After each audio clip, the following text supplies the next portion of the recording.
அத்தியாயம் 14. ஒற்றை கொம்பு குதிரை, ஒற்றை கொம்பு காளை. என்ன ஆயிற்று? எதற்காக மௌனமாகி விட்டாய்? அப்படியானால் வெறும் வார்த்தைக்காக தான் அவ்வாறு கூறினாயா என்று ராஜகுமாரி கேட்டாள். அப்படி இல்லை. ராஜகுமாரனை தேடி வந்த நான் ராஜகுமாரியுடன் வீடு சென்றால் என்ன நினைப்பார்களோ என்று யோசிக்கிறேன் என்று வருந்தினாள் அலிஷா. அலிஷா, நீ மட்டும் இல்லை, இந்த உலகில் பலரும் அவ்வாறு தான் நினைக்கிறார்கள். மற்றவர்கள் என்ன நினைப்பார்களோ என்று நினைத்து நினைத்துதான் தன் வாழ்வை வாழ முடியாமல் போகிறார்கள். உன்னிடம் ஒன்று கேட்கிறேன், அதற்கு பதில் சொல். இதுவரையிலும் எப்பொழுதாவது உனக்காக எதையும் நீ செய்திருக்கிறாயா? உன் முகத்தை அலங்காரம் செய்வதில் இருந்து ஆடை உடுத்துவதும் சரி, அதன் நிறத்தை தேர்ந்தெடுப்பதும் சரி, உடலுக்கு வாசனை திரவம் தெளிப்பதும் சரி, ஏன் நீ வைத்திருக்கும் இருசக்கர வாகனம் கூட நீ தேர்ந்தெடுத்தது இல்லை. இவ்வாறு உனக்கான ஒன்றை பிறரிடம் காட்டி, இது எனக்கு நன்றாக இருக்குமா, இது எனக்கு பொருத்தமாக இருக்குமா, இது எனக்கு ஏற்றதாக இருக்குமா என்று கேட்டு கேட்டு பிறர் மனதிருப்தியை தான் உன் திருப்தி என்று நீ நினைத்து பொய்யான வாழ்க்கை வாழ்கிறாய். உண்மையான வாழ்க்கை இதுவல்ல அலிஷா. ராஜகுமாரி சொல்வது அனைத்தும் உண்மைதான். தனக்கு தேவையான ஒன்றை பிறரின் கருத்தோ பரிந்துரையோ இல்லாமல் அலிஷா ஒரு பொழுதும் தேர்ந்தெடுத்தது இல்லை. இப்பொழுது கூட நீ என்னை கல்யாணம் செய்து கொள்ள வேண்டும் என்பதற்காக நான் இவ்வாறு சொல்லவில்லை. கொஞ்சம் நீயே யோசித்து பார். என்னை காதலிக்க வேண்டும் என்று யாரிடமாவது நீ கேட்டாயா? அதாவது ராஜகுமாரனை. நீ யாரிடமும் கேட்கவில்லை. ஏனென்றால் உன் மனம் உன்னிடம் சொன்னது, இவன் உனக்கு பொருத்தமானவன் என்று. அதனால் தான் நீ என்னிடம் பேச ஆரம்பித்தாய். என் குணம் நீ நினைத்தது போல் இருந்தது. என் பழக்க வழக்கம், என் அன்பு, அக்கறை எல்லாம் உனக்கு ஏற்றவாறு இருந்தது. அதனால் உன்னை அறியாமல் உனக்குள் என் மீது காதல் வந்தது. அதனால் தான் நான் பலமுறை உன்னை விட்டு விலகி செல்லும் பொழுதும் என்னை தேடி வந்தாய். அதன் பலனாக தான் இத்தனை தூரம் கடந்தும் எனக்காக இங்கே வந்திருக்கிறாய். எனக்கு தெரிந்த உன் வாழ்க்கையில் உனக்கு தேவையான ஒன்று என்று நீயே தேர்ந்தெடுத்த ஒரே விஷயம் உன் காதல்தான். அது நான் தான். இவ்வாறு உனக்காக நீயே தேர்ந்தெடுத்த ஒன்றை, அதுவும் மிக முக்கியமான ஒன்றை பிறர் என்ன நினைப்பார்களோ என்று இழந்து விடாதே. நான் பெண் என்று தெரியாத வரைக்கும் நான் தான் உலகம் என்று நீ இருந்தாய். அது இந்த ஒரு காரணத்தால் மாறும் என்றால் நீ நேசித்தது என் புற அழகா அல்லது அக அழகா என்பதை நீயே யோசித்து பார்.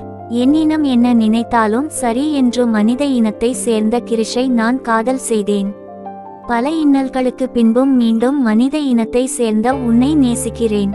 ஏனென்றால் எனக்கு தெரியும் என் வாழ்க்கைக்கு நீ ஏற்றவள் என்று. அதை வேண்டாம் என்று நிராகரிக்க யாராலும் முடியாது என்று சொல்லிக் கொண்டே எழுந்தாள் ராஜகுமாரி. எழுந்த ராஜகுமாரியை நிமிர்ந்து பார்த்து கொண்டே அலிஷாவும் எழுந்தாள்.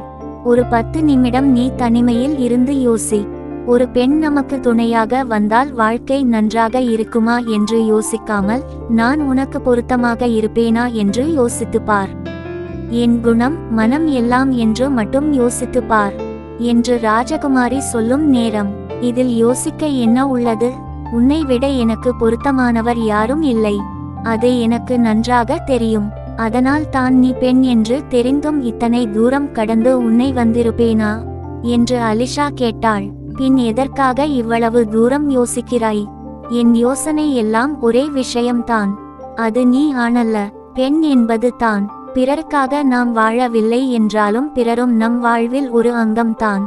ஒன்றும் இல்லை, என் அம்மா அப்பாவையே எடுத்துக்கொள். உன்னை நான் கல்யாணம் செய்து கொள்ள போகிறேன் என்று சொன்ன உடனே என்னை தவறாக எண்ணுவார்கள். பிறர் என்ன நினைப்பார் என்று யோசிக்க கூடாது தான்.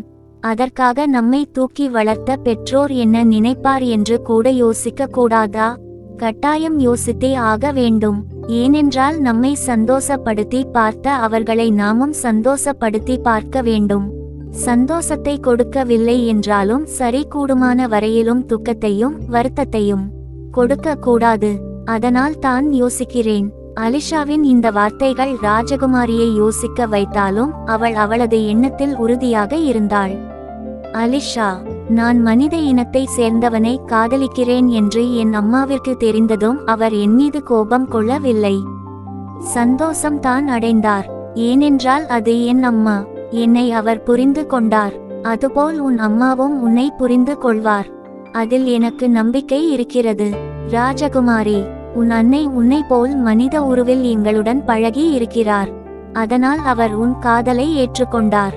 ஆனால் இதை எப்படி என் அம்மாவோ அப்பாவோ ஏற்றுக்கொள்வார்? இதை எப்படியா என்று பெருமூச்சு விட்டுவிட்டு, இத்தனை நேரம் பிரச்சனை மற்றவர்களில் என்று தான் நினைத்தேன். ஆனால் இப்பொழுது தான் புரிகிறது பிரச்சனை உன்னில் என்று. ஆம், மற்றவர்கள் இதை ஏற்றுக்கொள்கிறார்களோ இல்லையோ, முதலில் நாம் இதை ஏற்றுக்கொள்ள வேண்டும். நான் ஏற்றுக்கொண்டேன், ஆனால் நீ ஏற்றுக்கொள்ளவில்லை என்று ராஜகுமாரி சொல்லும் நேரம், அப்படி இல்லை என்று அலிஷா பேச வந்தாள். அவள் பேசுவதை தடுத்துவிட்டு, அலிஷா, உன்னை நான் புரிந்து கொண்டேன். நான் ஏதாவது தவறாக பேசி இருந்தால் என்னை மன்னித்து விடு. நான் செல்கிறேன் என்று ராஜகுமாரி கூறினாள். ஐயோ ராஜகுமாரி, ஏன் இவ்வாறு பேசுகிறாய்? நீ தேடி வந்தது ஒற்றை கொம்பினை உடைய மென்மையான வெள்ளை குதிரையை என்று நினைத்தேன். ஆனால் உன் ஆசை எல்லாம் ஒற்றை கொம்பினை உடைய வலிமையான காளை தான் என்பதை நான் புரிந்து கொண்டேன். இவ்விடத்திற்கு தனியாக வந்த நீ உன் இடத்திற்கும் தனியாக சென்று விடுவாய் என்று நம்புகிறேன். நான் விடை பெறுகிறேன் என்று சொல்லிவிட்டு அங்கே இருந்து ராஜகுமாரி சென்றாள். நில் என்று அலிஷா சொல்லும் முன்பே அவள் அலிஷாவின் கண்ணை விட்டு மறைந்தாள்.